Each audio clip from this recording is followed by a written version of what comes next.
8 વર્ષની પુત્રીએ પીઆઈને કહ્યું, મારા પપ્પાએ જ મારા દાદીને ધક્કો માર્યો હતો. જમવાનું નહીં બનાવવા બાબતે ઝઘડો થયો હતો. ઉધનામાં જમવા મામલે પુત્રના હાથે માતાની હત્યા. પુત્ર પિતાનું ગળું દબાવી રહ્યો હતો ત્યારે માતા છોડાવવા માટે વચ્ચે પડતા ધક્કો મારતા મોત નીપજ્યું હતું.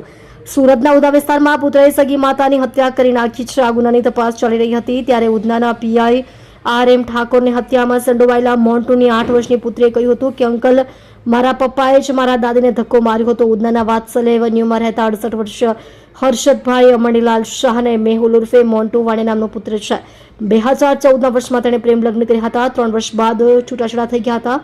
હાલમાં તેને 8 વર્ષની પુત્રી હિયા છે જે તેની સાથે રહે છે અને તેની દેખરેખ તેના દાદી પ્રતીક્ષાબેન રાખતા હતા. ગઈકાલે તારીખ 19મી રાત્રે 11:30 વાગ્યે તેના પુત્રએ મારા માટે અને મારી પુત્રી માટે રસોઈ કેમ નથી બનાવી તેમ કહી ઝઘડો શરૂ કર્યો હતો, જે હર્ષદભાઈનું ગળું દબાવવા લાગ્યો હતો.